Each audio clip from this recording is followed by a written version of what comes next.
បាទបាទសួស្តីបងប្អូនយើងទាំងអស់គ្នាហើយថ្ងៃនេះខ្ញុំចាប់អារម្មណ៍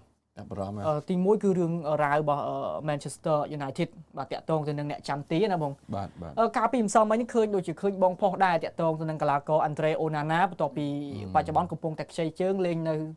ត្រង់ស្វណាបងនៅទូគីហើយកាលពីម្សិលមិញឃើញព័ត៌មានថា Onana គឺគាត់ស្ម័គ្រចិត្តក្នុងការត្រឡប់មក Man U វិញទោះបីថាមិនបានថាជាប់ជម្រើស11អ្នកដំបូងដណ្ដើមគាត់សុកចិត្តខំប្រឹងលេងខ្លួនឯងដើម្បីដណ្ដើមជម្រើស11អ្នកហើយយើងជាក់ស្ដែងយើងឃើញកីឡាករអាដាយ Bayender បាទគឺដូចមានការយល់ព្រមគ្នាជាមួយនឹងក្លឹប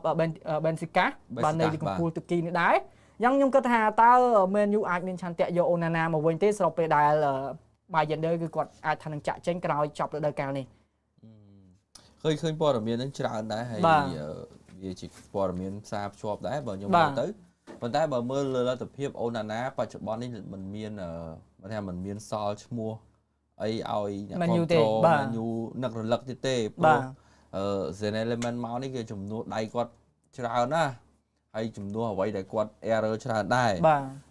តាមពិត Onana នេះគាត់ល្អទេគាត់ល្អដែរប៉ុន្តែមិនដឹងថាមក Man U គាត់ចង់ធ្វើអីជាខ្លួនគាត់ឬក៏គាត់មានឆន្ទៈអីមួយធ្វើឲ្យគាត់តែងតែរងបរាជ័យហើយតែងតែបង្កើតកំហុសអញ្ចឹងធ្វើឲ្យអ្នកគ្រប់គ្រង Man U មើលឃើញកំហុសដដែលបាទគាត់បាននិយាយថាគាត់នឹងតស៊ូដណ្ដើមយកតំណែងដៃទី1បាទជាអ្នកចាំទី Man U វិញវាស្ដាប់ទៅវាជាភាសាល្អវាជាការតាំងចិត្តមួយដ៏ល្អក៏ប៉ុន្តែអាហ្នឹងវាអាស្រ័យលើគាត់ទេព្រោះក្លឹបក៏មិនអាចលក់គាត់ចេញនៅពេលណាដែលគាត់មិនចង់ចេញដែរបាទអញ្ចឹងគាត់បន្តនៅបំរុងអាហ្នឹងជារឿងរបស់គាត់បាទBayender នឹងតែចេញហើយ Bayender នោះគ្នាតែពិតគ្នាចង់ចេញតាំងពី Ten Hag នៅម្លេះពេលចិត្ត Ten Hag ចេញហ្នឹងប៉ុន្តែហើយជាមានការលួងលោមអី Onana ចាក់ចេញទៅគេក៏ចង់តេស្តសមត្ថភាព Bayender ដែរប៉ុន្តែ Bayender គឺពិតជាមិនមានអីជួយក្រុមបានច្រើនទេបើទោះជាគាត់ជួយបានគាត់ជួយបើពេលនឹងទីគាត់ជួយបានមិនប៉ុន្តែពេលខ្លះគាត់នៅតែមានចន្លោះប្រហោងបាទអញ្ចឹង Bayender នឹងចាក់ចេញ Onana នេះគេ50 ទេមើលទៅគាត់អាចនៅប៉ុន្តែគាត់ព្រមនៅបំរុងអត់អាហ្នឹងរឿងរបស់គាត់ហើយដាក់គាត់ចូលមកលេងតើវាប៉ះពាល់អារម្មណ៍ក្លឹបប៉ះពាល់មិនរួមក្រុមហ្នឹងវា error ត្រង់ណាអាហ្នឹងក៏យើងអត់ដឹងដែរប៉ុន្តែបើមើលលទ្ធភាព Man U អាចនឹងវាយគាត់ចេញច្រើនទី1ប្រាក់ខែគាត់ក៏ច្រើនទី2តន់គាត់នៅមានតម្លៃឯណាឃើញទិញមកថ្លៃដែរឃើញ Inter ឃើញអាសាអីចង់បានគាត់ទៅវិញដែរ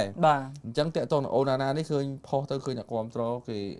បាទដាច់អហង្ការគឺថាមិនឲ្យមកទេបាទតែអាហ្នឹងលើក្លឹបទេព្រោះអីក្លឹបជាអ្នកឲ្យប្រាក់ខែគាត់អញ្ចឹងខ្ញុំអាចថាគាត់មានភាគរយនៅ Man U តិចណាស់តែ25%អីទេបាទតែក្រៅពីហ្នឹងបាទ75ទេគឺចាក់ចេញហើយព្រោះអីមើលទៅMan U មិនទេព្រោះអីគាត់ជឿជាក់លើ Lemon ហើយអាចយកអ្នកប្រកួតប្រជែងមកមួយទៀតអាហ្នឹងយើងមិនដឹងពីទឹកចិត្តគ្រូទេយើងចាំបានជំនាន់លោក Jose Mourinho គាត់មាន Romeo បាទ Romero បាទ Romero អ្នកចាំទីអាសង់ទីនហើយមាន David De Gea ពេលហ្នឹងក៏គាត់ប្រកួតប្រជែងគ្នាដែរអញ្ចឹងតើគាត់ធ្វើអញ្ចឹងបានហើយកម្រក្លឹបមួយគឺធ្វើអញ្ចឹងណាអត់ដែរធ្វើអញ្ចឹងទេអញ្ចឹងខ្ញុំគិតថានឹងមានអ្នកចាំទីណាមួយមកជំនួស Onana និង Bayender អាចជាយុវជនឬក៏អ្នកចាំទីនៅពីក្លឹបល្មមបើវ័យរៀងច្រើនទៅដៃទី2ទី3យកមកទុក backup ហ្នឹងអញ្ចឹង Onana មានតែប៉ុណ្្នឹងមិនមានអីច្រើនទេបាទ Onana បាទបងដរោគាត់ថាបច្ចុប្បន្នទាំង Onana និង Bayender គឺលេងស្ថិតនៅក្នុងកាយភ្នែករបស់អ្នកគាំទ្រនិងគ្រូបង្វឹកជូរហើយបាទទោះនៅមិនបានលេងបើលេងក៏ខូចបាល់ច្រើនបាទបច្ចុប្បន្នយើងមើលឃើញស្រាប់ព្រោះ Onana នៅពេលដែលលេងគឺគាត់មានបន្ទុកច្រើនណាស់ទី1គឺពីអ្នកគាំទ្រផងគាត់ខ្លាចខ្លួនឯងធ្វើថាអត់បានល្អទៅមានការរិះគន់អីចឹងទៅខ្ញុំគិតថា Onana គួរតែរកក្លឹបថ្មីលេងជាក់ស្ដែងដូចនៅអ៊ីតាលីឬក៏អាសាក់អីចឹងទៅល្អជាងបាទគុំមក Man U វិញមក Man U មានអារម្មណ៍ថាគាត់ធ្វើអត់បានល្អគាត់ទៅពីទៀតបាទឥឡូវយើងចូលទៅដល់រឿងមួយទៀតខ្ញុំឃើញបងមនីថាមានរឿងអីផ្សារភ្ជាប់ជាមួយ Man U បន្ថែមទៀតទៅបងរឿងជាមួយនឹង Man U នេះខ្ញុំឃើញច្រើនតកតនឹងការដោះដូរកីឡាករបាទមិនទៅណាឆ្ងាយពីបំរើពីអីហ្នឹងទេហើយខ្ញុំឃើញចុងក្រោយនេះគឺគាត់ចាប់អារម្មណ៍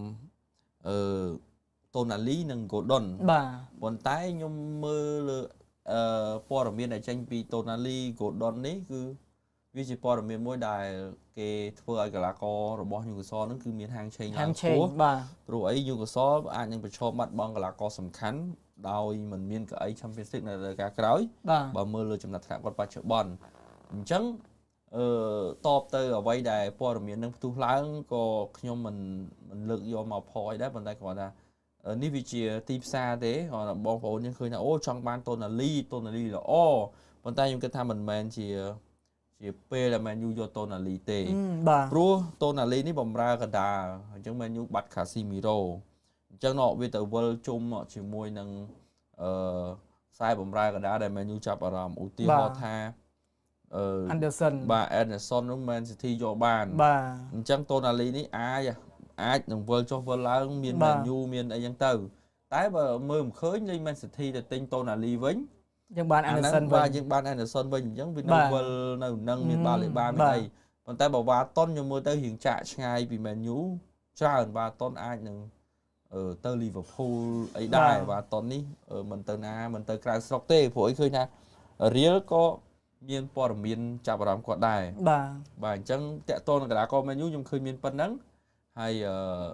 មួយទៀតតាក់ទងនឹង Van der Ven ខ្សែការពាររបស់ Spurs ណា Spurs បាទខ្ញុំឃើញ Spurs នេះគឺគាត់Van der Ven នេះគេឃើញคลิปមួយគាត់ថាមិនពេញចិត្តជាមួយគ្រូវឹកថ្មីណាបណ្ដោះអាសន្នហើយ Van der Ven នេះវ័យ24ឆ្នាំថ្លៃគេអាចចាត់ទុកជាខ្សែការពារដែលថ្លៃជាងគេលើពិភពលោកហើយក្នុងនោះមាន Barcelona មាន Real Madrid ហើយចុងក្រោយនេះគឺ Liverpool គាត់នឹងស្វាត់ស្វែងធ្វើគ្រប់យ៉ាងដើម្បីយក Van der Ven ព្រោះអីគាត់ចាត់ទុក Van der Ven គឺជាអ្នកស្នងតំណែង Van Dijk បាទអញ្ចឹងហើយស្របពេលលោក Annie Slot ក៏ហូឡង់បាទអាហ្នឹងគេថាខ្សែហូឡង់ហើយបាទត្រូវគ្នាបាទប៉ុន្តែតម្លៃខ្លួនគាត់100លានផោនសម្រាប់ Van der Ven នេះគឺថ្លៃហើយ Spurs គាត់ថាលក់100លានផោនមិនមានអ្នកហ៊ានទិញទេក៏ទិញទៅគាត់ចំណេញលើគោកហើយបាទគាត់ថាគាត់បាត់បង់កីឡាករដែលល្អហើយមែនតើទៅ Van der Ven ក៏ចាក់ចេញពី Spurs នេះក៏ជាការបោះជំហានមួយសម្រាប់គាត់ challenge អីថ្មីដែរព្រោះមិនមែនថានៅ Spurs មិនកើតទេ Spurs មិនឈ្នះពានទេ Spurs ឈ្នះហើយឈ្នះពានEuropa League ម្ដងហើយជាមួយនឹង Man U ប៉ុន្តែគាត់ថាឈ្នះហើយក៏មិនមានអីវាអស្ចារ្យស្ងាត់អញ្ចឹងគាត់ត្រូវការផ្លាស់ប្ដូរដូច Harry Kane អញ្ចឹងណាទៅ Bayern តែអញ្ចឹងទៅបានពានបានអីនៅ Bayern អញ្ចឹងទៅបាទប៉ុន្តែខ្ញុំខ្លាចតែ Real Madrid ទេ Real Madrid នេះគាត់អត់ទាន់ចាយលុយធំទេអញ្ចឹងគាត់អាចនឹងមានលុយកញ្ចប់លុយយក Van der Ven បាទហ្នឹងតាក់ទងនឹងការដោះដូរកីឡាករមួយហើយ Anthony Gordon នេះក៏មានការផ្សារភ្ជាប់ជាមួយនឹង Liverpool ដែរដោយសារ Cody Gakpo មើលទៅមួយរយៈនេះធ្លាក់ជើងហើយក៏មានការរិះគន់ខ្លាំងគេថាខ្សែលោក Annie Slot ដាក់តែ Gakpo លេងកើតបាទហើយវាធម្មតាតែកីឡាករណាលេងចាញ់លេងច្រើនចេះតែលើកអ្នកនេះដាក់អ្នកនោះដោយលោក Jamie Carragher ក៏ថាមិនដាក់ Chelsea មិនក៏ដាក់យុវជនបាទធ្វើម៉េចយើងមិនមែនគ្រូយើងចេះអាស្រ័យបើអ្នកណាហាត់បានពេញគេដាក់អ្នកនឹងឯងបាទហ្នឹងតាក់ទងនឹង Man U មានប៉ុណ្ណឹងបាទខ្ញុំចាប់អារម្មណ៍តាក់ទងទៅនឹង Anthony Gordon ដែរ Gordon នេះបើសិនជា Liverpool ទិញអាចថានឹងថ្លៃយ៉ាងហោចណាស់ក៏100ជាងដែរ100លានអឺរ៉ូជាងដែរព្រោះ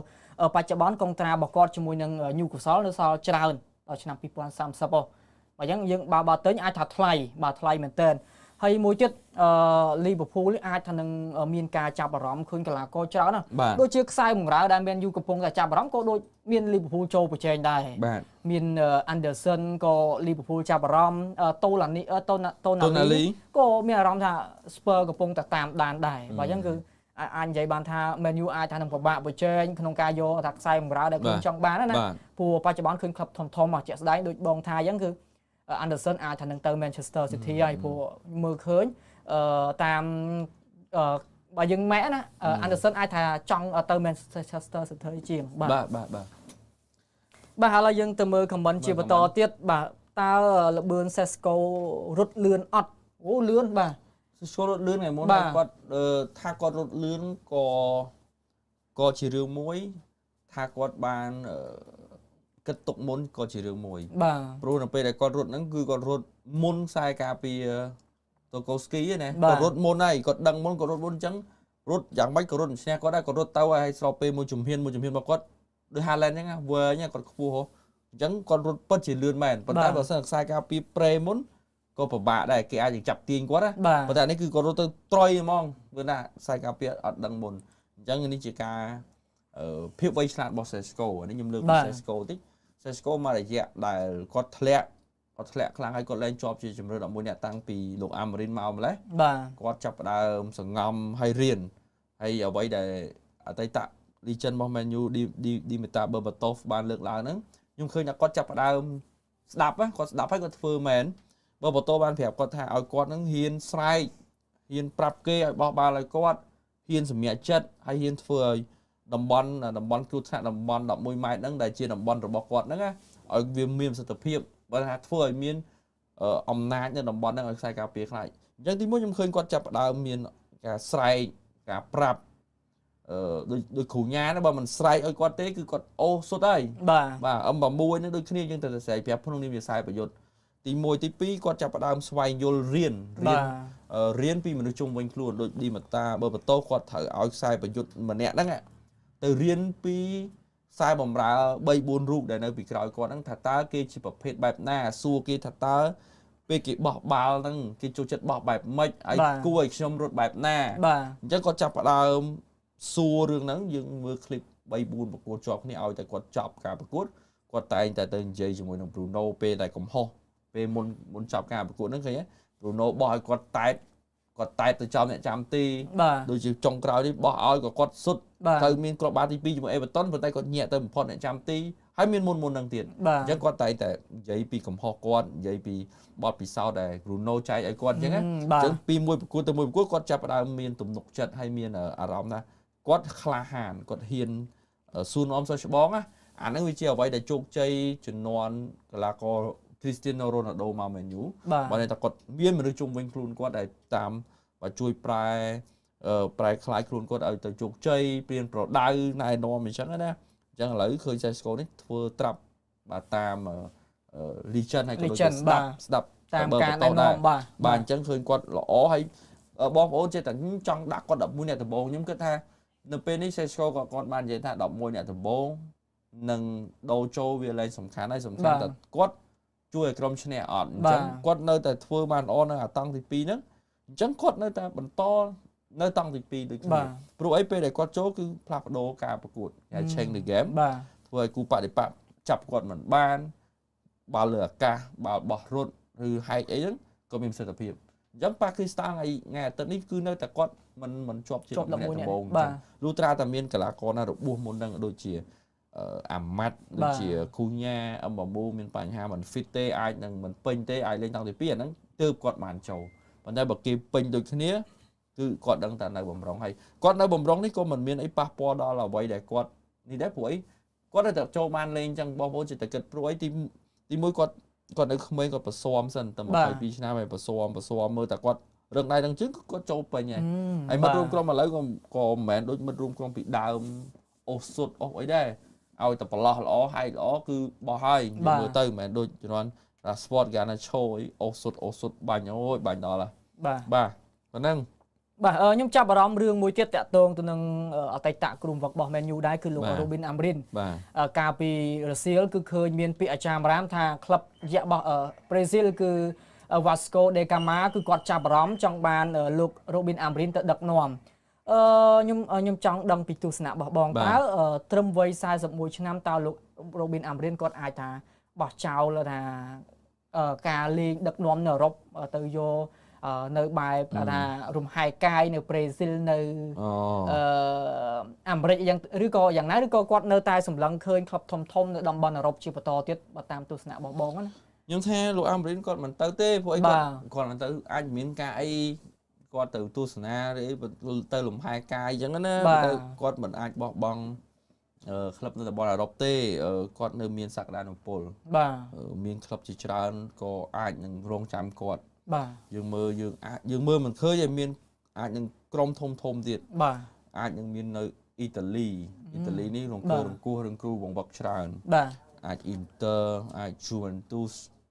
មើលឃើញទេហើយអាចនឹងទៅ Man City ក៏ថាបាន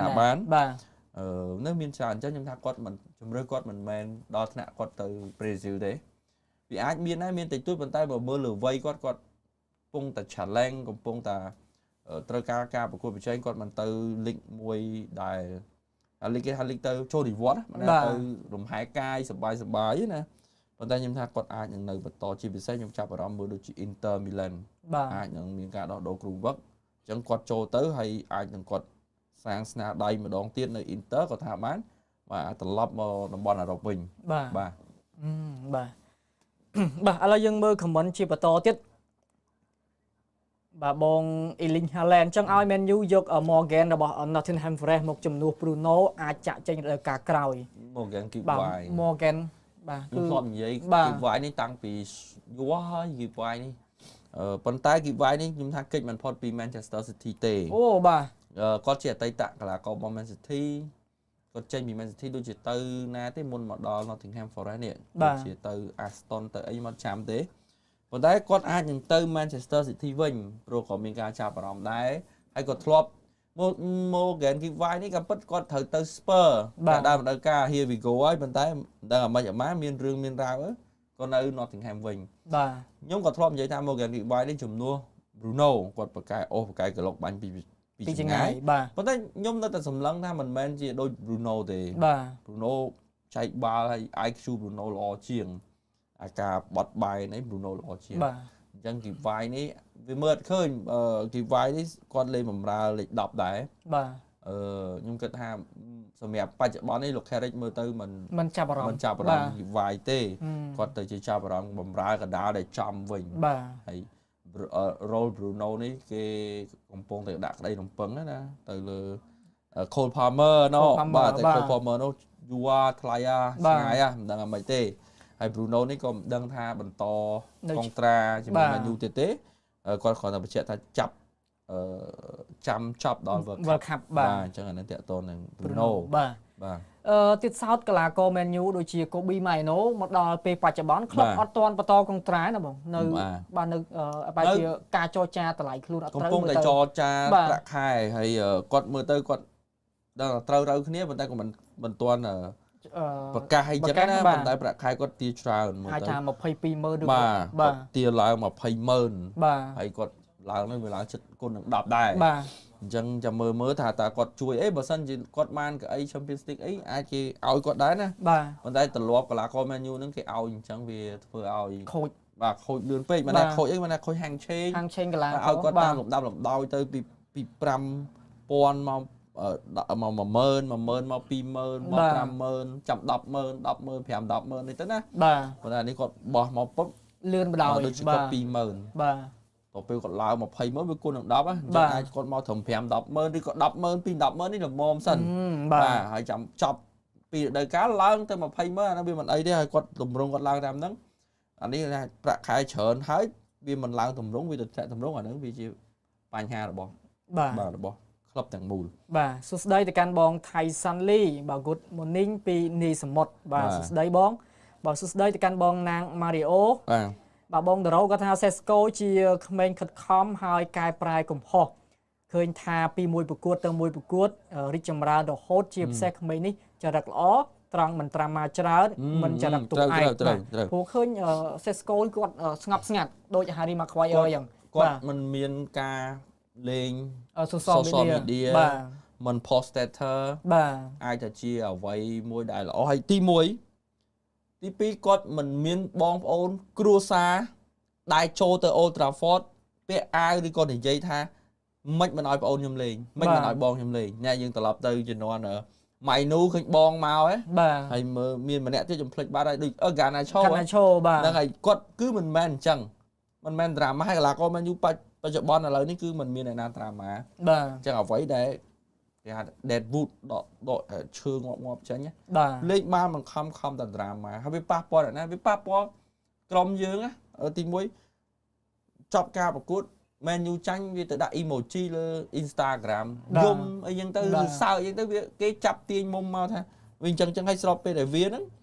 វាបងប្អូនហ្នឹងគាត់មិនត្រូវជាមួយគ្រូដូចសាន់ឆូឬកាណាឆូអញ្ចឹងមួយអាម៉ារីនអញ្ចឹងទៅវាទៅជារឿងដងមកមួយគ្រូអញ្ចឹងទៅបាទអញ្ចឹងឥឡូវបច្ចុប្បន្ននេះគឺពិបាកហាមណាបាទកីឡាករក្មេងៗនេះបាទបងដេរ៉ូកែតម្រូវGripvai មិនដែលលេងឲ្យ Manchester City ទេគឺជាយុវជនរបស់ Wolver ឈុតជ័យលាភី World Cup 17និងជ័យលាភី Euro 21ជាមួយអង់គ្លេសបាទអរគុណបង បាទបានខាម៉ាវិនហ្គាមក Man U ប្រហែលល្អបងអូបាទដូចស្ងាត់ទៅវិញតាក់ទងទៅនឹងខាម៉ាវិនហ្គាព្រោះមួយរយៈមុនដូចមានរឿងផ្សារភ្ជាប់ដែរបាទជាមួយនឹងខាម៉ាវិនហ្គាបាទខ្ញុំចាប់អារម្មណ៍រឿងមួយទៀតចង់ភ្លេចរឿងអីគេមិញរឿងអីបាទមិញនឹកឃើញបាទតែឥឡូវភ្លេចវិញចាំតិចបាទមើលខមមិនសិនបាទការរ៉ូណាល់ដូនៅក្មេងទាត់មុខទីអត់ចូលបើរយខិនគាត់ស្ដីឲ្យឡើងមើបាទខ្ញុំភ្លេចរឿងបាទត្រូវសួរបងមនីមិញបាទឥឡូវភ្លេចបាត់បាទមើលសិនបាទសុំមើលខមមិនសិនហើយបងមានប្រធានបទអីទៀតអត់បាទដូចជាអត់ទេបាទខ្ញុំឃើញគេ short list គេហៅប្រកួតក្តៅសម្រាប់ Arsenal និង Manchester City អូនេះខ្ញុំនឹកឃើញហើយManchester City កាលពីថាថ្ងៃមិញនេះឃើញមកទៀតហើយរឿងតាក់ទងទៅនឹង15ករណីទៀតហើយរបាយការណ៍ចេញពី goal មកគេថា Manchester City អាចនឹងកាត់បន្ទុករហូតទៅដល់ច្រើនបន្ទុកអើយបាទខ្ញុំចាប់អារម្មណ៍ច្រើនបើសិនជាថាគេរកឃើញអាករណី16ករណីខាត់ឡើងហ្នឹងវាដោយសារតែយ៉ាងម៉េចបងព្រោះមកឲ្យបាត់វិញអញ្ចឹងវាបើរកឃើញ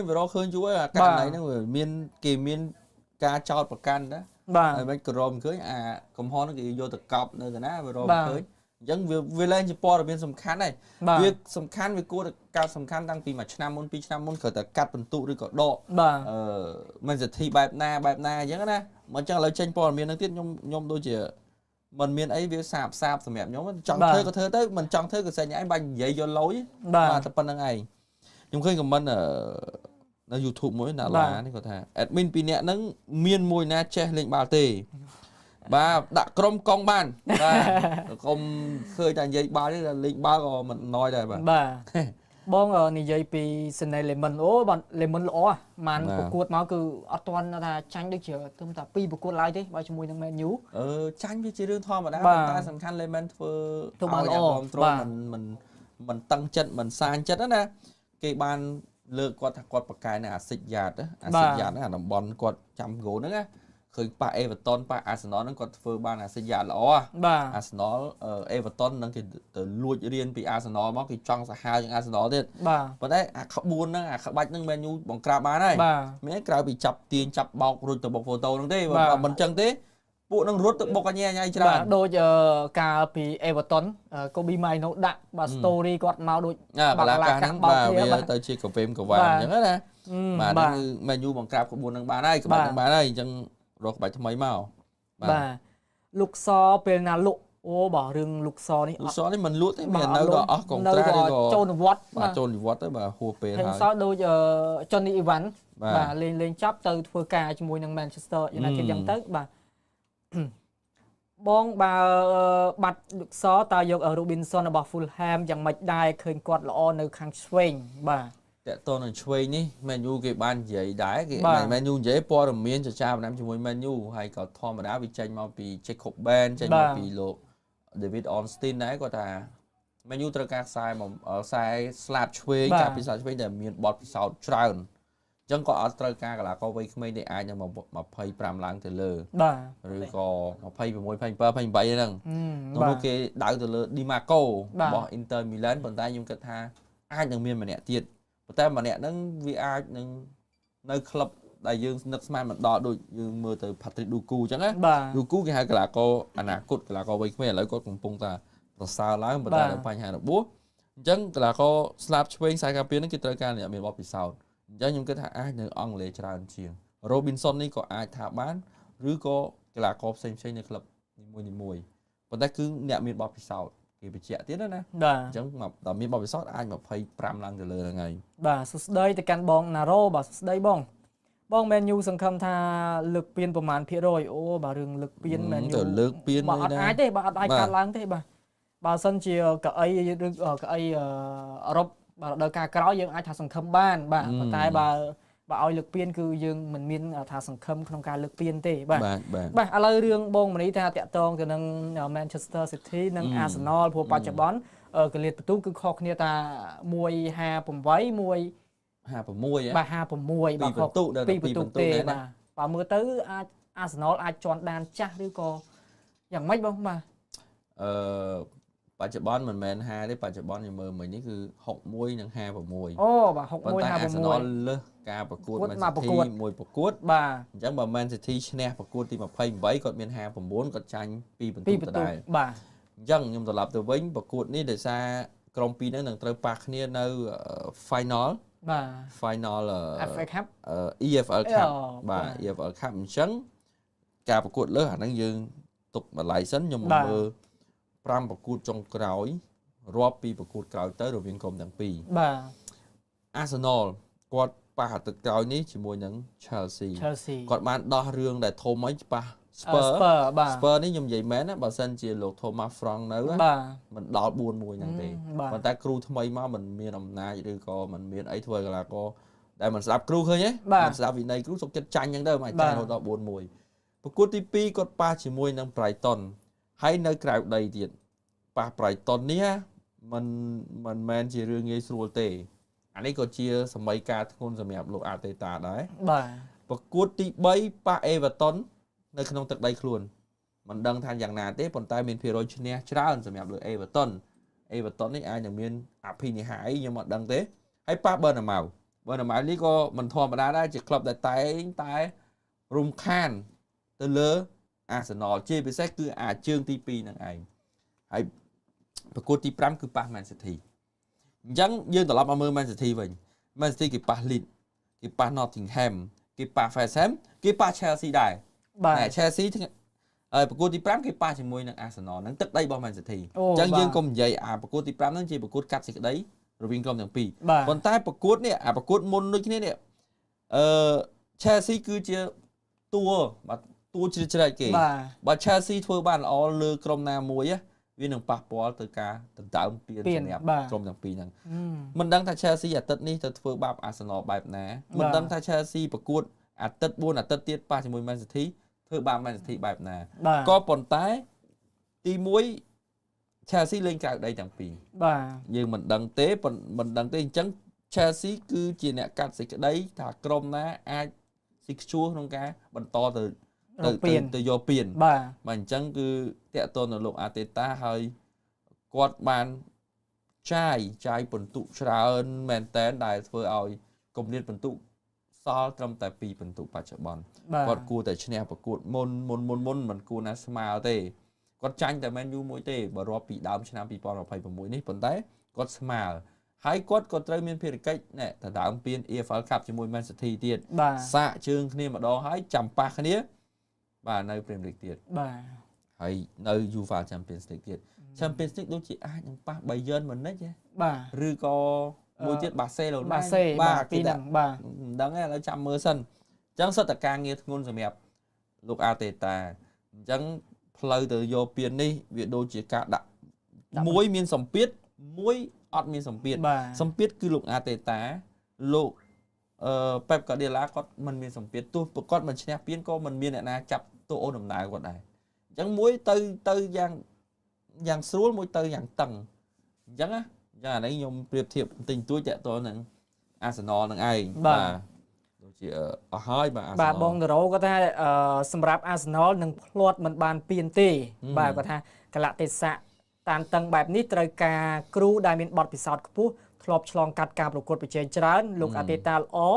តែគាត់តែងតែផ្លាត់នៅដំណាក់កាលសំខាន់ខុសពីលោក Pep ដែលឆ្លងហែលសមរភូមិបែបនេះរាប់ភ្លេចហើយបាទមែនបើយើងឃើញថាលោក Pep គាត់ឆ្អិនហើយបាទតាក់ទងទៅនឹងថាការប្រកួតដែលថាសមរភូមិបែបក្តៅចុងរដូវកាលអញ្ចឹងណាបាទ Manchester City លើកពានហើយរដូវកាលនេះ Man U បាទទិញ Anderson ឬ Tonali បានដឹងតែល្អហើយបាទយើងមើលទៅប្រហែលជាមិនបានទេបាទសម្រាប់កីឡាករពីររូបហ្នឹងព្រោះ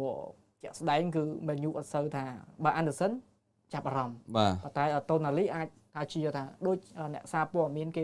បំផើមអញ្ចឹងបាទឌីម៉ាកូត្រូវក្បួនជាមួយអាម៉ារីនតែឥឡូវប្រហែលមិនអាចត្រូវក្បួនជាមួយនឹងខារិកទេបាទបងហូតសាន់បាទបើព្រូណូចេញអាចនឹងយកម៉ា Rafford មកជំនួសបានអត់អូណាបាទម៉ា Rafford ណា Rafford ឲ្យឃើញគាត់ខមមិនបាទអូ Rafinha អូបាទអូអត់ត្រូវគ្នាទេ Rafinha នេះណែខ្ញុំឃើញសូមយក Martin Odegaard ឡើយដូចមិនសូវមានហាងឆេងឬក៏មិនសូវមានអីបាត់ឈ្មោះឆឹងនៅ Arsenal ដោយសារគាត់របួសណាផងបាទរបួសរៀងរ៉ាំរ៉ៃផងបាទខ្ញុំស្រួលអាចចាក់ចេញពី Arsenal ដែរឬមិនបាទសួស្ដីទៅកាន់បង Peter Lee បាទសួស្ដីបងបាទយើងទៅមើល comment ជាបន្តទៀតបាទក្នុង YouTube តិចសិនព្រោះ YouTube ឃើញ comment ច្រើនបងប្អូនយើងចូលរួមទស្សនាច្រើនឡើង200 view ជាងបាទ Man U អាចចូល top 3 បានអត់អូខ្ញុំគិតថាអាចបាន top 4បាទអាចបាទ Aston ក៏មិនទាន់នេះដែរ Aston គេមានកាតព្វកិច្ចច្រើនអញ្ចឹង Man U ជាឱកាសរបស់ Man U ហើយអាចប្រជែងជាមួយ Aston ឡើងទៅយក top 3 ទៀតហ៎បាទព្រោះបច្ចុប្បន្នបន្ទុក top 3 top 4 top 5ហ្នឹងគឺកំពុងតែថាដេញប្រកាសគ្នាខ្លាំងមែនតើបាទក្រុមរបស់យើងទិញកីឡាករថ្មីទេបងអូបាទដឹងថាទិញហើយប៉ុន្តែយើងអត់ទាន់ដឹងថាទិញបានប្រមាណអ្នកទេប៉ុន្តែជាក់ស្ដែងអាចថានឹងទិញបង្រើច្រើនជាងព្រោះបច្ចុប្បន្នលោក Carrick គឺគាត់កំពុងតែត្រូវការខ្សែបង្រើមកដើម្បីថាជំនួសកីឡាករដែលត្រៀមនឹងចាក់ចេញជាក់ស្ដែងមាន Casemiro ខ្ញុំចាប់អារម្មណ៍តាក់ទងទៅនឹងរឿងរបស់កីឡាករ Casemiro នឹងដែរឃើញមួយរយៈចុងក្រោយនេះឃើញព័ត៌មានសារភ្ជាប់ច្រើនតាក់ទងជាមួយនឹងកីឡាករ Casemiro ទី1មានអារ៉ាប់ទី2មានដូចជាអ៊ីតាលីដែរបាទហើយក៏មានសហរដ្ឋអាមេរិកបាទមានក្លឹបកំណើតប្រេស៊ីលរបស់គាត់តាមមើលសមត្ថភាពរបស់ Casemiro វ័យរបស់គាត់ប៉ុណ្ណេះជាក់ស្ដែងដូចជាមិត្តរួមក្រុមរបស់គាត់ Modric គាត់លេងបាននៅតំបន់អឺរ៉ុបតើសម្រាប់បងសមត្ថភាព Casemiro ព្រោះទៅអាចនៅតែលេងនៅតំបន់អឺរ៉ុបបានទៀតឬក៏អាចថានឹងទៅ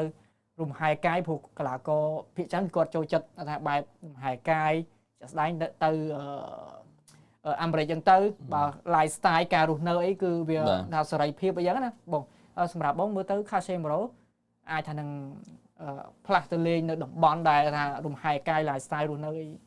easy អញ្ចឹងណាព្រោះឃើញព័ត៌មានដែលលោក Fabrizio Romano គាត់និយាយថាគាត់បានហោះទៅ Miami ដែរបាទវាអាចនឹងការពិតដែរគាត់ទៅអាមេរិកព្រោះអីបច្ចុប្បន្ននេះបើគាត់នៅអឺរ៉ុបគាត់ប្រកួតប្រជែងតែគាត់ប្រកួតប្រជែងប្រាក់ខែគាត់គឺគាត់មិនកាត់ដែរគាត់នៅតែខ្ពស់អញ្ចឹងតែបើគាត់ទៅដល់នោះគាត់បែបសប្បាយគាត់អាចនឹងចរចារឿងប្រាក់ខែគាត់ប៉ុន្តែអាមេរិកប្រាក់ខែក៏មិនសូវជាច្រើនអីណាដែរបន្ទាប់ទៅអារ៉ាប់ប៉ុន្តែគាត់អាចនឹងទៅចង់បាទស្គាល់អាមេរិកមួយឆ្នាំ2ឆ្នាំអីចឹងណាបាទខ្ញុំគិតថាគាត់លេងនៅអឺរ៉ុបហើយអឺរ៉ុបអាចនៅបានគាត់លេងនៅ Inter លេងនៅជួនទូអីចឹងបានប៉ុន្តែអ៊ីតាលីទាំងអស់ហ្នឹងអត់ហ៊ានឲ្យប្រាក់ខែគាត់ទេបាទព្រោះបើគាត់ស្វែងរកអីអឺរ៉ុបគាត់ក៏ត្រូវធ្វើការច្រើននៅពានរង្វាន់ក្នុងលីកក៏ដូចជាអឺរ៉ុបផងដែរបាទអញ្ចឹងខ្ញុំថាអាចនឹងទៅ Miami នឹងនេះច្រើន Galatasaray ឬក៏ LA Galaxy ក៏ចាប់អារម្មណ៍គាត់ដែរបាទទៅ Inter Miami នោះគឺជួបជាមួយនឹង Messi ហើយដៃគូចាស់គាត់ដែរអញ្ចឹងខ្ញុំថា Casemiro នេះគឺមិននៅអឺរ៉ុបទៀតទេមិននៅអឺរ៉ុបទៀតទេបាទបាទជំរាបសួរ Tenny បើ Man U បានលេង UCL ថវិកាសម្រាប់ទិញកីឡាករហើយអាចបានប្រមាណអ្នកតើបានថវិកាប្រមាណសម្រាប់ទិញកីឡាករហើយអាចបានប្រមាណអ្នកបងសូវ៉ានេះបាទបើ Man U មានកៅអីនៅអឺរ៉ុបទី1មានការបោះទុនពីការចាយពីក្លឹបបាទទី2មានការលក់សិទ្ធិផ្សាយបន្តផ្ទាល់ហ្នឹងលុយហ្នឹងគឺច្រើន100លានជាងព្រោះគេរាប់គាត់ប្រកួត Champions League បច្ចុប្បន្ននេះគាត់គេប្រកួតលេខ1លេខ2លេខ3លេខ4លេខ5លេខ6លេខ7លេខ8ដល់លេខប្រមាណហ្នឹងគឺគេមានការប្រកួតរហូតអញ្ចឹងការប្រកួតរាប់មកប្រកួតទៅមកប្រកួតគឺមានលុយចូលហើយអញ្ចឹងគាត់មានអាលុយហ្នឹងជាទុនណាបើទោះជាបើកបានឬបើកបានក៏វាជាទុនជាតួលេខដែរអញ្ចឹងគាត់អាចមានចាប់ពី250លានផោនក្នុងការចាយនៅរដូវកាលក្រោយអានេះបើសិនជាគាត់មានកៅអីនៅ Champions League អញ្ចឹងហើយបានគាត់រៀងវោកវាក់គាត់រៀង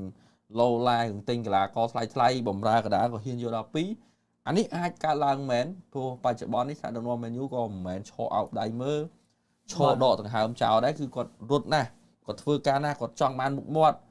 គាត់ពិតជាមានអំណាចគាត់ចង់ប្រើអំណាចគាត់ចង់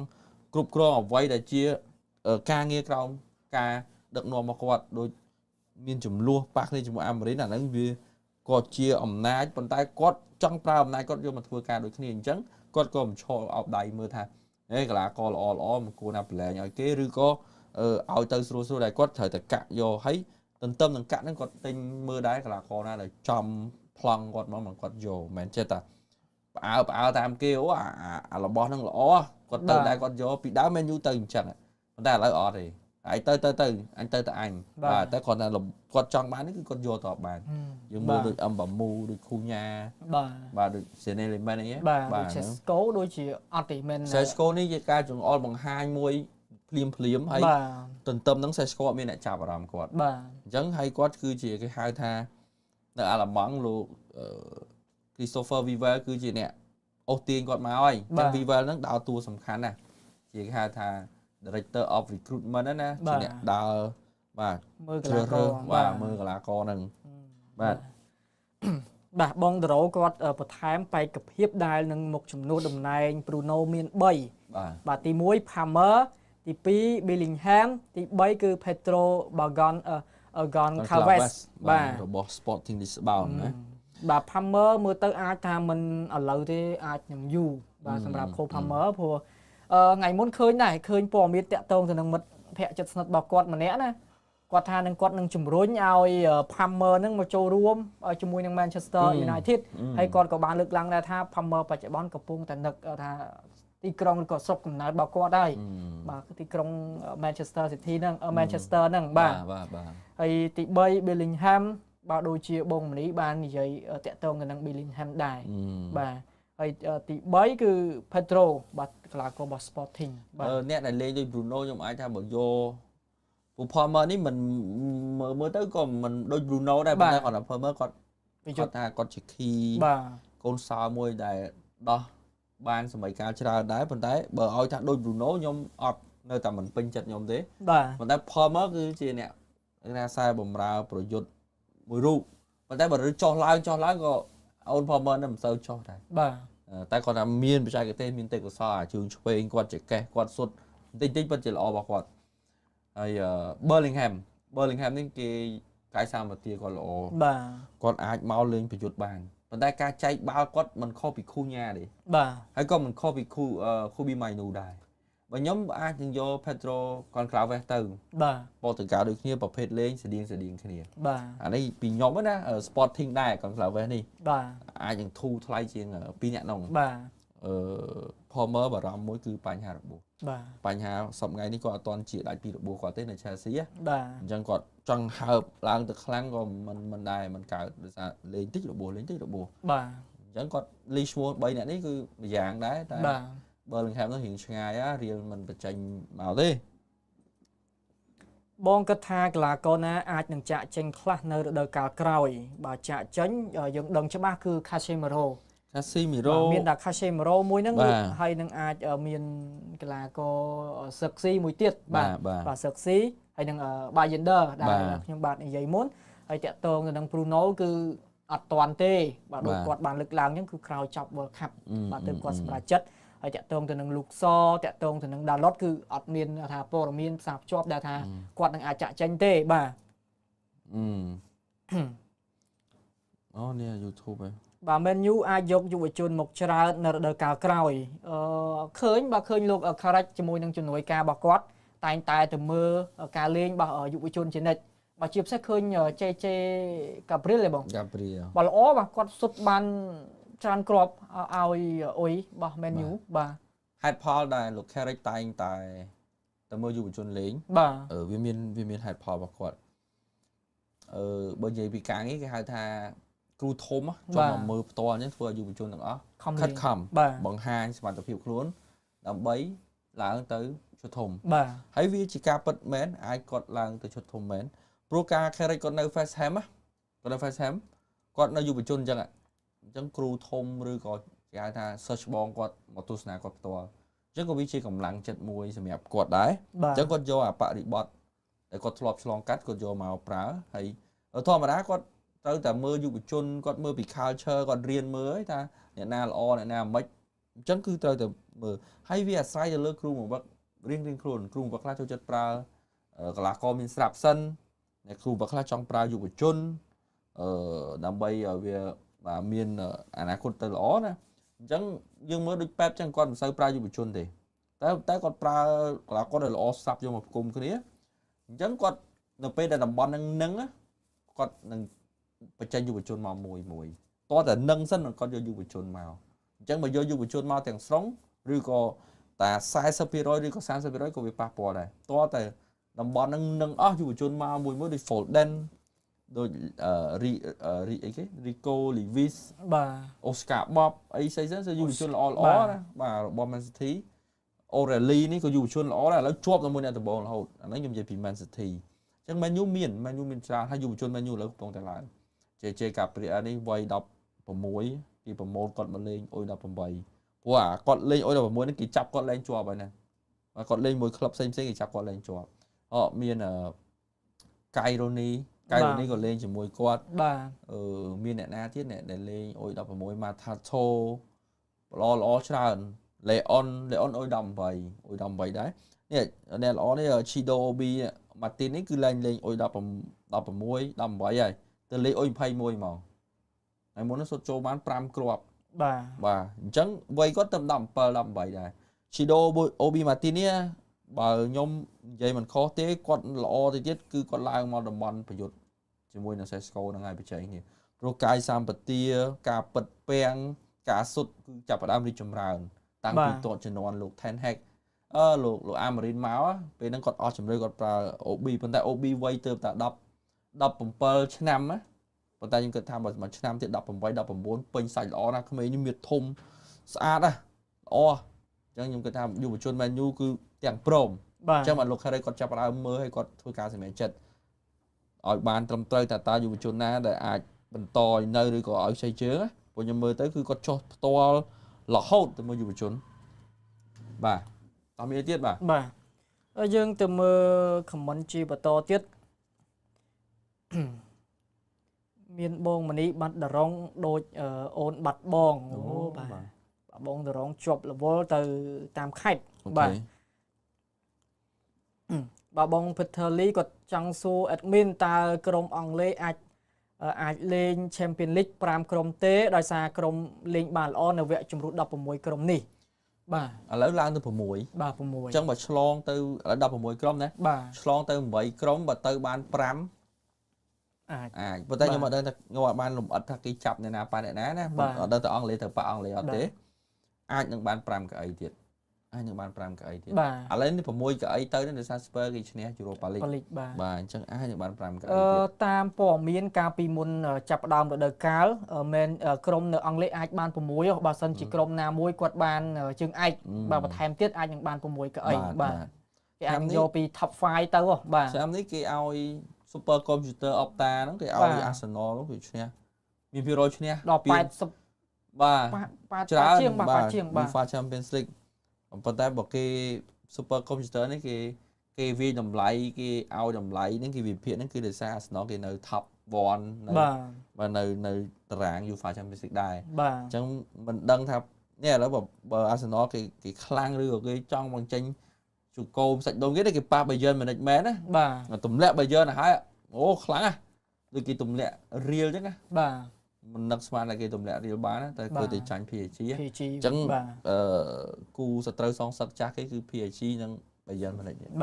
បាទអញ្ចឹង Arsenal នេះអាចដែរណាបើចោល Premier League យក Champions League ទៅក៏ថាបានបាទឥឡូវខ្ញុំនិយាយមែនណាបាទឈ្នះពាន Champions League លើកដំបូងបាទឥឡូវយើងបកមកវិញបង Peter Lee អាចនឹងបានបាទបើសិនជា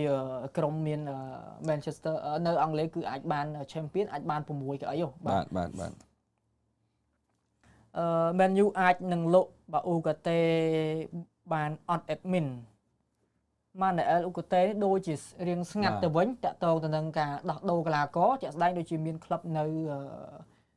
រ៉ូម៉ាអីចង់បានដែរបាទទូគីចង់បានហើយគាត់អាចនឹងចាញ់ហើយព្រោះតម្លៃអាចលក់បាន25លានផោនអីវាបានប្រសើរជាងអត់ដែរព្រោះការទិញគាត់មកក៏រៀងថ្លៃដែរណាបាទអញ្ចឹងអាចនឹងវាយចាញ់ហើយអ៊ូកាតេចាញ់អាចនឹងមានយុវជនឬក៏នេះដូចមានបាល់លេបាឬក៏មាន Anderson អីមកយើងអត់ដឹងទេបាទអញ្ចឹង មើលបើសិនជាបាត់ Casemiro បាត់ Ugarte សល់តែ Mainu អញ្ចឹងត្រូវការដាច់ខាត2នាក់ហ្នឹងមកកុំស្រែកថាមកអង្គុយបំរុងមកលេងបាទអត់ទេចង់និយាយថាកុំមកស្រែកថាមកជន់ជើងនេះបំរុងត្រូវតែមានបំរុងទាំង Mainu ក៏ដោយទាំង Baleba ក៏ដោយទាំង Ederson ក៏ដោយបើថាមកបាន3នឹងជុំគ្នាទៅតែមានម្នាក់បំរុងមិនអាចប្រើ2រហូតចុះបើមានម្នាក់របួសសុកចិត្តទៅយកអ្នកដែលល្មមយកមួយចំនួនតំបន់ហ្នឹងទៅបាទគេមានបំរើកណ្ដាលដែលប្រកាយមិនប្រកាសថាកៃស៊ីដូលេងជាមួយនឹង Enzo Fernandez រហូតណាពេលខ្លះត្រូវសម្រាប់មួយអញ្ចឹង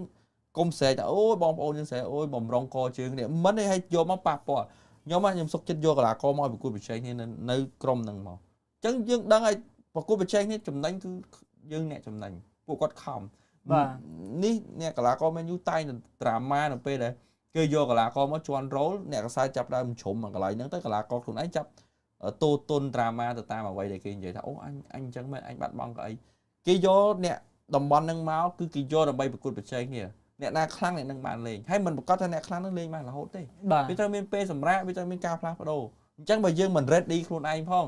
យើងចាំតើអញបានលេងអញខំហាត់វាមានពេលណាអញ្ចឹងអាពេលដែលយើងបំរុងនេះគឺជាឱកាសល្អដែលយើងសង្ងំហាត់វិជាគុណយើងហើយបាទអញ្ចឹងពេលយើងចូលទៅម្ដងគឺល្អអ្នកលេងល្អតើហ៊ានខំម្ដងគេត្រប់ចោលដូចគ្នាបាទអញ្ចឹងគេមានការប្រកួតប្រជែងយើងមើលទៅ Man City Real Madrid អស់ខ្សែបំរើកដាគេនោះមកកណូកគោកគេមិនដែរនិយាយរឿងបំរុងផងមាន Valverde មាន Tchouaméni Camavinga Andragola ក៏លេងកដាលបានជំនាន់ហ្នឹងឥឡូវមុនហ្នឹងទៀតនៅមានគ្រូមាន Modric នៅជាន់ជើងគ្នាហ្នឹងឯងតែគេឲ្យលេងទាំងអស់បាទប្រកួតណាសំខាន់អ្នកណាសំខាន់គេដាក់អ្នកនឹងលេងអញ្ចឹងយើងចេះតែរិះគន់ច្រើននោះជាន់ជើងបាទហ្នឹងវាជាបញ្ហាមួយដែលអ្នកកសែតគេទាញមុំធ្វើបាបយើងណាបាទមានអីទៀតយើងបាទមើល comment មួយការដោះដូរកីឡាករនៅការក្រោយ Man U អាចនឹងដោះដូរតំបន់ណាខ្លះតំបន់ណាខ្លះបន្ទាប់ពីតំបន់កដាលខ្សែការពារបាទខ្សែការពារនិងខ្សែបម្រើស្លាប់ឆ្វេងបាទអាចនឹងមានព្រោះបច្ចុប្បន្នប្រយុទ្ធ Man U លើប្រសើរឡើងហើយខាងស្ដាំគេអត់ប៉ះទេគេមានអាម៉ាត់មានអាមូបាទខាងឆ្វេងគេមានគូញ៉ាមានម៉ោននេះបើសិនជា Man U ទិញអ្នកណាមកបានម៉ោនអាចនឹងចេញឬក៏គេផ្ដល់ឱកាសឲ្យម៉ោនជាអ្នកជំនួស Bruno Fernandes បាទបើសិនជា Bruno ចាក់ចេញអាហ្នឹងវាមានរឿងដែលយើងទៅមុខទៀតបាទដល់ពិតនេះបងប្អូនយើងថាបើកម្មវិធីថ្ងៃប្រហ័ននេះបើមានអ្នកគ្រប់គ្រងក្រុមក្រៅពី Man U ចូលមកនិយាយគ្នាលេងសប្បាយតែពិតខ្ញុំមិនមែនអត់ចង់និយាយពីក្រុមផ្សេងទេបាទគាត់តែក្រុមផ្សេងមិនដឹងថាខ្ញុំមើលមិនអស់ឬក៏មើលយ៉ាងម៉េចដែរបើតែវាសារព័ត៌មានបច្ចុប្បន្នមានតែរឿង Man U ក្រុមធំ Real Madrid Arsenal មានដែរនៅពេលដែល Arsenal ឡើងខ្លាំងគេនិយាយពី Arsenal នៅពេលដែល Arsenal ផ្លត់ចាញ់គេនិយាយពី Arsenal គេជន់ Arsenal តែនៅពេល Arsenal ល្មមគេក៏មិនសូវនិយាយបាទគាត់ឈ្នះប្រហែលប្រកួតជាប់នេះគេក៏និយាយដែរតែមិននិយាយច្រើនតែបើគាត់លេខ1គ្រប់កន្លែងគេយកគាត់មកនិយាយតែហ្នឹងទៅពេលគាត់ធ្លាក់វិញគេនិយាយវិញអញ្ចឹងដូច Barcelona ដូចអត់មានដូចមិនមានអីច្រើនChelsea នោះក៏ស្ងប់ស្ងាត់ Man City ដូចមិនមានបាទនិយាយទៅបងប្អូនអ្នកតាមណាគេតែរឿងអស់មកឬតែរឿង Man U បាទអញ្ចឹងយើងនិយាយរឿង Man U ខ្លះមិនដែរយើងនិយាយរឿង Arsenal ជាមួយនឹង Man City ដែររឿង Liverpool រឿងអីដែរអ្វីដែលសំខាន់សម្រាប់ក្រុមទាំងពីរបាទបងសុផាតក៏ថា Manchester City ពីនហើយបើពូមានផ្លូវក្នុងជួយអូបាទហើយមើល comment ដូចជាអស់ comment ហើយតើអាចទេលេមិនអាចជំនួសអ្នកចាំទីកូតនៅ World Cup បានព្រោះកូតហ្នឹងហើយអ្នកនិយាយថា Lemon គឺជាអ្នកចាំទីល្អបាទហើយជំនួសគាត់ទៀតព្រោះជាតិសាសន៍គេទៅសើវាជារឿងតាមត្រូវប៉ុន្តែយើងមើលឃើញពីសមត្ថភាពគាត់ជាក្មេងមួយដែលមិនខ្វល់ពីសម្ដីអ្នកដទៃដែលប៉ះពាល់អារម្មណ៍គាត់បើយើងប្រៀបធៀបវ័យគាត់ដូច23ហ៎ដូចគេមកដំបូងក៏មិនល្អប្រហែលគាត់នេះដែរដូចគេមកគឺថាមកជើងធ្លាហើយដូចគេក៏មកដំបូងទូចអត់ស្គមណាស់អត់សាច់ដុំទេតែបើយមួយឆ្នាំ2ឆ្នាំចុងក្រោយវិញដូចគេល្អមែនតើអញ្ចឹងការចាប់ផ្ដើមបែបនេះវាល្អ Element នេះហើយនិយាយទៅគឺថាមនុស្សមកខ្ញុំនិយាយគឺមនុស្សតែមកមានអំណោយទានគឺ lo mongនៅ menu ហ្នឹង បាទ អំបំមូគូញ៉ា Sesco ហ្នឹងគេមានអំណោយទៀត Lemon 4នាក់ហ្នឹងគេមានអំណោយទៀត បាទ ហើយឌូគូមួយទៀតឌូគូក៏មុខគ្នាមិនសូវសើចច្រើនមុខគ្នាវាស្បែកខ្មៅ បាទ តែបើនេះក៏គ្នាមិនរឹកមិនពៀដែរអញ្ចឹងសង្ឃឹមថាបន្តការរើសកីឡាករប្រភេទបែបហ្នឹងមកបានទៀត បាទបងតារ៉ូគាត់ថាយកគំរូ Chelsea ទៅទិញកីឡាករច្រើនគ្រប់តំណែងលេងកើតទុកលេងមិនកើតវាយចេញទោះខាត់ឬរួចខ្លួនក៏វាយចេញទិញលក់តតែរកកីឡាករដែលត្រូវនឹងយើងបាទ វាម្យ៉ាងដែរ Chelsea ធ្វើតែអញ្ចឹងតាំងពីជំនាន់សមហត្ថរុស្ស៊ីដល់មហាស័យអាមេរិកនេះនៅតែបន្តអញ្ចឹងទិញទិញច្រើនណាបាទហើយថ្លៃទៀតបាទ គាត់ទិញក៏មិនសូវខ្វល់ដែរបាទទិញបាទលើចោះលើព័ត៌មានថា Arsenal ចង់មកប្រជែងអ្នកចាំទីនៅ Man U វិញ admin អត់ទេអាខ្នាលអាខ្នាលហ្នឹងគេអាខ្នាលនេះយល់បាទអត់ដឹងដែរបាទអាខ្នាលហ្នឹងគេបាទចង់ឲ្យបងប្រៀបធៀបកីឡាករមីតូម៉ានិងគូដុនតើមួយណាល្អជាងអូបើនិយាយឲ្យត្រង់ណាគេនៅតែឲ្យគូដុនល្អជាងបាទអឺរ៉ុបគេមិនឲ្យទៅល្អជាងអាស៊ីយ៉ាងទេហើយគូដុនខ្ញុំក៏ហ៊ានទទួលស្គាល់ថាគាត់ល្អគាត់លើមីតូម៉ាមែនមីតូម៉ាគាត់ល្អប៉ុន្តែមីតូម៉ានេះជាកីឡាករមួយដែលមិនចង់ប្រជែងអីអាមកគាត់ឡើងខ្លាំងណាបាទគាត់ធ្វើធម្មតាហើយគាត់ហ្នឹងដូចជារៀនចប់មហាវិទ្យាល័យទៀតគាត់ចាប់ផ្ដើមអាជីពបាល់ទាត់ហ្នឹងរៀងវ័យរៀងជ្រែលដែរបាទតែគាត់ល្អប៉ុន្តែមកគាត់ដូចធម្មតាគាត់វិញទៅគាត់លែងសូវចង់ប្រកួតប្រជែងខ្លាំងណាអញ្ចឹង Gordon នៅតែល្អជាង Gordon នេះខ្ញុំនៅសម័យ Gordon នេះនៅស្តៀងតែ Mount Mason Mount Palmer ស្តៀងតែគ្នា3នាក់ហ្នឹងស្តៀងគ្នាហើយតែ Gordon គាត់នៅស្លាប់ចំគាត់ស្លាប់ឆ្វេងហ្នឹងគឺគាត់ស្មាត់ហើយឆ្វេងហ្នឹងគឺស្មាត់ហ្មងបាទនេះបងផិតលីក៏ថាចុះលើព័ត៌មានថាអូណាណាចង់មកប្រជែងអ្នកចាំទីនៅ Man U វិញបាទនិយាយហើយអូណាណាឮតែមកមែនប៉ុន្តែខ្ញុំគិតថាมันមានផ្លូវឲ្យមកទេมันមានផ្លូវបើកឲ្យមកទេអូណាណានេះចុះ Patrick Doku បាទ Doku នេះគឺល្អបាទប៉ុន្តែចាប់ដើមរបួសមកអាច10សប្តាហ៍មើលដូចជាប្រមាណហ្នឹងណាចូល3 4សប្តាហ៍ហើយបាទអាចថាលើសហើយនេះគាត់របួស10សប្តាហ៍2ខែកន្លះបាទដូចជាការពិបាកជាមួយនឹង Arsenal ហើយណារបួសអញ្ចឹងមើលលើខែ2ខែ3គាត់ដល់ខែចុងខែ3មិនសូវបានលេងវិញបាទចូលឆ្នាំអីបាទបានមកវិញបាទឥឡូវដូចជាបាទ comment ហើយម៉ោងរបស់យើងក៏រៀងខោចមកដល់ម៉ោងហើយដែរបាទបងនេះអត់មានអីបន្ថែមទៀតទេបងបាទអត់ហើយបងប្អូនសួរច្រើនតែសួរទៀតឆ្លើយទៀតប៉ុន្តែគាត់ថាវាមានពេលវេលាដែរបាទក្រុមការងារស៊ីស៊ូហើយបងក្រុមយើងអាចទិញខ្សែបំរុងពីស្ដាច់សទេបងបាទរឿងហ្នឹងរឿងទៅមុខវាអាចនៅតែអាចព្រោះអីរៀលក៏ត្រូវការជំរុះបម្រើមួយដើម្បីយកលុយទៅទិញបម្រើមួយដែលគាត់ចង់បានដូចទូនីគ្រូដូចម៉ូឌ្រិចអញ្ចឹងបាទនេះបងគាត់ខមមិនមកខ្ញុំចង់មានន័យថាបើមានអ្នកគ្រប់គ្រងក្លឹបផ្សេងចូលមកនិយាយពីក្រុមគាត់នៅថ្ងៃប្រហ័សនេះល្អមួយខែយើងមានម្ដងមានអីបងល្អទៅប៉ុន្តែមិនដឹងថា